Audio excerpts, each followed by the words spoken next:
So I just send it out to the people in the class. I don't send it out to the congregation, and I apologize for people who are watching the recording. I just read verses 16 through 20 in the Hebrew and the English, pointing out some the cryptic nature of the story, but now I'm reading the commentary.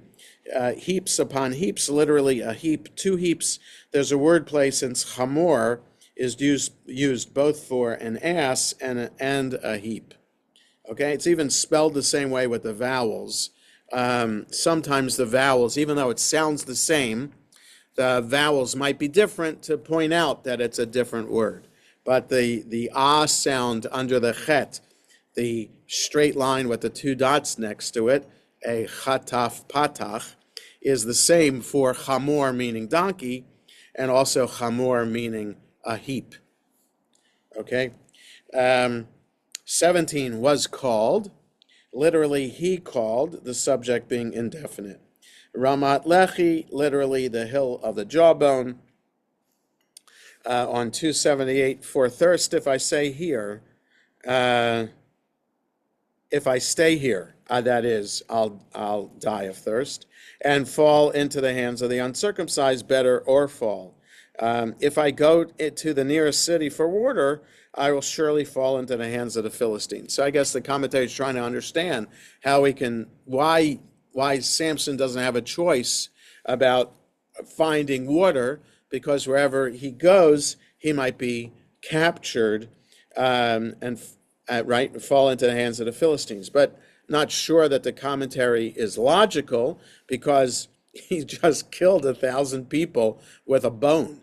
So if he's in danger, right, if people are coming up against him, he'll be able to kill them too. So it's just unusual here, the thing that he's asking, he's crying out because he's thirsty. The hollow place, the noun machtesh means a mortar. In this case, it's used for a cleft in a rock resembling a mortar. Now, also, machtesh in modern Hebrew is a crater. So those of us who have been to Israel, if we've ever been to the south of Beersheba, there is a beautiful natural phenomenon called the Ramon crater. And there's a tourist attraction in the city of Mitzpeh Ramon with some boutique hotels there, and you can do jeep rides into the crater and whatnot. It's an unusual natural landscape phenomena, but machtesh there means crater. So there's some hole in the landscape. That's what machtesh apparently means. So there's a cleft in a rock. That's a machtesh, and a machtesh can be something even more vast in the landscape. It's possible machtesh. I don't know what the Grand Canyon would be called in Hebrew, but the canyon could be a machtesh also. It's possible. I don't know. Okay. So that's the hollow place. That is in Lehi. This follows Ralbag. Kimchi renders that was under the jawbone. Rashi explains it as the socket that is in the jawbone. Okay, so just some comments on what the Lehi is. Ein HaKareh, literally the spring of him that calls, namely to God for help. Alternatively, the eye of God. Okay, because Ein could be from ayin, meaning eye. So the eye of the one who, yes. So alternatively, the eye of God is upon him that calls. The name was given to commemorate the miracle performed for Samson, since he was a judge of Israel, which is in Lehi unto this day with the same name. In the days of, that is, when the Philistines were the overlords of Israel. Okay, so let's look at ancient Israel on these verses, see what Robert Alter has to add, if anything, for us. So we're on page 187 in ancient Israel, below the line, with a donkey's jawbone, mound upon mound. Samson seals his conquest, like Lamech in Genesis 4, with an exulting poem of triumph. Okay, so Alter is just reminding us that it's not unusual for the Bible to have Samson have this song of triumph, because even back in chapter 4 in Genesis, there was a song of triumph there. The meaning of the second verset of this line is not certain. A long tradition of interpretation understands it as mounds, perhaps the mounds of bodies of the slain. In that case, the two Hebrew words chamor, chamorotayim, would be a pun on chamor, donkey. But the word for mound requires different vowels, so it's possible that the phrase is actually an incremental repetition of donkey in the first verset and means donkey, a pair. So then it's unclear then what the poem means. Ramat Lehi, the name means casting of the jawbone. That's interesting. So Alter translates Ramah as casting as opposed to the heights. Halo, the Hebrew machtesh, means mortar, as in mortar and pestle, and by extension, a concave formation in rock. Okay, so then that understanding a crater being that shape also. Ein HaKoreh, in this etiology, that is understanding the origin of the name, it is understood to mean the spring of the one who calls out. But the Hebrew koreh, one who calls out, has a homonym that means partridge. And it's likely that a place originally called Partridge Spring, because partridges frequented the area, was given this new narrative explanation for its name. So, in other words, koreh is also a partridge. So, so in other words, right, we're reading it, I'm reading koreh as the one who calls out, whereas he's reading it as a partridge, and how that's the place where the partridges gather, and so that's why that spring is called that, because that's the common bird to see there, and so that's how that particular spring got its name.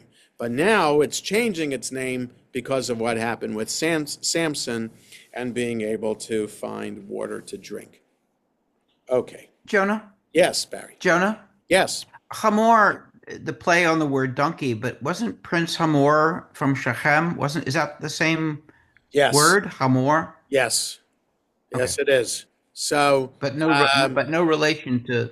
Well, it's a different part of the country from where this is taking place. That's central Israel, and this is more southern Israel. So,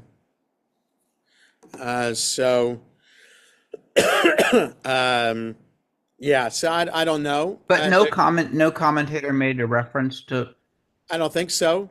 I think it's more about the donkey, because that's what we've been seeing here the past several verses about the jawbone of a donkey. So I don't know. And so in here, make a connection in this song to the king of Shechem from the time of Genesis. I don't know. I bet nobody has made that connection. Deborah, you have a question? Well, no, I have a comment. That must explain the sentence, a partridge in a pear tree. Yeah, okay. Never understood that, but they're partridges in Israel, so that makes sense. That's right. Okay. And so then the last comment here, that he led Israel for 20 years. This notice of the length of Samson's career seems out of place because further episodes of his story follows. The statement is repeated at the very end of his story, where we would expect it, with the verb led or judged in the pluperfect. So in other words, just to note that this verse here, why is it here as opposed to the end of the story? Because in other words, normally this would be the end of his life and we go on to a new judge. So we're not the end of his life yet. We still have to have the story of him knocking down the temple in Gaza over the 3,000 worshipers who were there. Right, not giving anything away. We should be aware of that Samson story. So let's continue in chapter 16. Let's read the first three sentences. Vayelech Shimshon azata, vayar sham isha zona, vayavo eleha. So Shimshon went to Gaza, yes, the very Gaza today. That's the Gaza that he went to. And just a note, I might have said this before. In ancient Hebrew, the ayin, those of us familiar with Jews from Arab countries know that they pronounce an ayin with a guttural sound. Ashkenazi Jews make ayin and aleph sound the same as a silent letter. But Jews from Arab countries make the ayin sound something like that, like a choking sound. But it sounds a little bit better because I'm not from an Arab country, so I don't know how to make that sound. So with that sound, that guttural sound, often the ayin, places that have an ayin in them, would have a G, a hard G, as the English. So that's why the place is called Gaza and not Aza, with an A in English. Okay, because it reflects the how the place would have been pronounced by the people who live there. Okay, so Shimshon went to Gaza, and he saw there a prostitute, and he went to her. La'azatim lemor, ba Shimshon heina, vayasobu, vaye'ervulo kol halayla b'sha'ar ha'ir, vayitcharshu kol halayla lemor, ad or haboker vaharagnuhu. So there's some words missing. So the people of Gaza heard about Samson being there, right? He's a fugitive from the Philistines, like he's a wanted. Like if you're in a post office in the Philistines, Samson's poster would be there, like the number one person to try to get. So he's enemy number one to the Philistines. So he's going into Philistine territory, into Gaza, to have his way with a prostitute.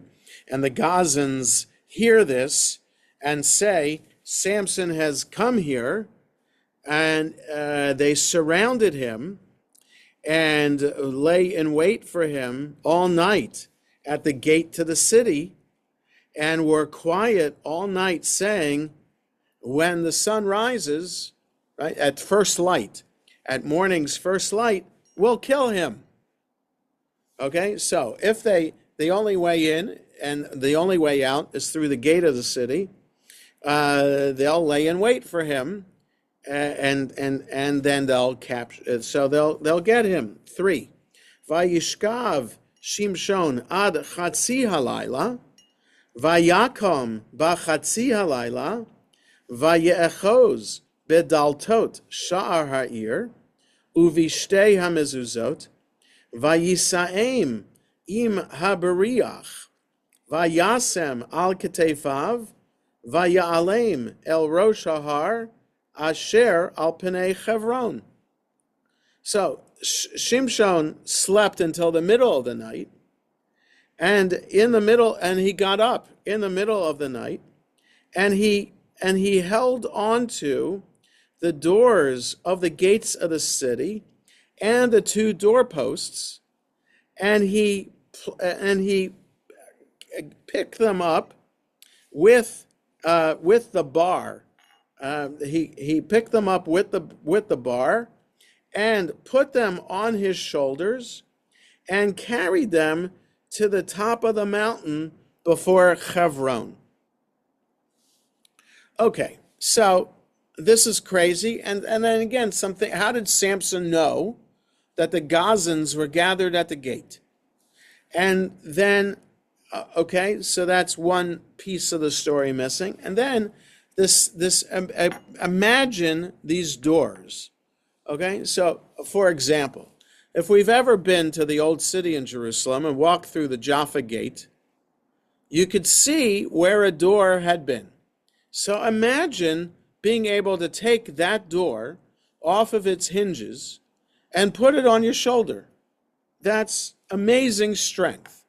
And then to walk with it all the way to outside of Hebron.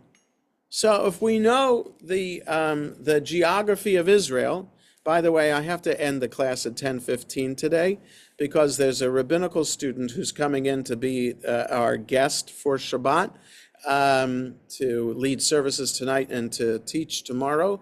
So I have to pick him up from the train station. So the trip from Gaza to Hebron is easy by car and would take a couple hours by car. So walking, this is a guy who complained of thirst and had to call out to God because he's thirsty. Imagine the complaints that he would have by having this huge door on his shoulders as he's walking all the way to Gaza to Hebron. Okay, so just a crazy kind of element to the story here. Let's see what the commentary says, and let's see what Alter has to say about it. Bottom of 278, Gaza. This Philistine city is situated about 2 miles from the coast. To the south was 30 miles from Samson's hometown. He demonstrated his fearlessness by entering this heavily fortified city, lodging in the house of a harlot. A harlot, see on Joshua 2, in such a house he was less likely to be detected. Moreover, by doing so, he separated himself from the Israelites, who were not accustomed to such behavior. Thus, the Philistines could not blame the Israelites for his actions. So, in other words, he's just acting as a wild man, spontaneous, do whatever he wants and have his way, and take advantage of, even though he's most wanted by the Philistines, I'm going to show them. I'll go wherever I want, whenever I want. Verse 2, saying, Rashi understands the unusual Hebrew form as signifying it was told, while Kimchi prefers to assume that the phrase it was told is implied. Right? That's just with the English there, trying to figure out how to translate. They compassed him in. They arranged for their men to cover the gateways of the city so that he could not leave without their knowing it. Apparently, they were unaware in which house he was staying, and they made no attempt to search for him in the night. Pluck them up. The two wings of the gate were flanked by posts and turned on pins, which moved in sockets in the sill and lintel. The bar ran across the whole breadth of the leaves from post to post. Samson pulled it all up and carried it to the top of the hill. Bar, it was probably of metal. That was before Hebron, of a distance of nearly 40 miles. Okay, so yeah, that's how long the trip was. So let's read the beginning of this in Alter on page 188. Why he translates this way, he saw there a whore woman. He's being very literal. Isha zonah. So there's no reason in Hebrew to say Isha, because zonah, just because the nature of Hebrew, that Hebrew is a gender-based language, we know that zonah is a woman. So to say Isha zonah, why do that? So I guess he wants to maintain that in the English translation. He saw there a whore woman. This is a precise verbal echo of his first encounter with a Philistine woman, only the professional designation whore being added. There is a certain parallel with the story of the two spies who came to Jericho to Rachav the whore, But Samson comes only for his own pleasure, avails himself of the woman's services, and does not have to hide or flee because he can rely on his strength. And it was as a Nazirite, that's not a prohibition? As a Nazirite, is it a prohibition? No, it's not a prohibition, though morally it should be a prohibition. Just that, men shouldn't do this. Israelite men shouldn't be using the services of a prostitute.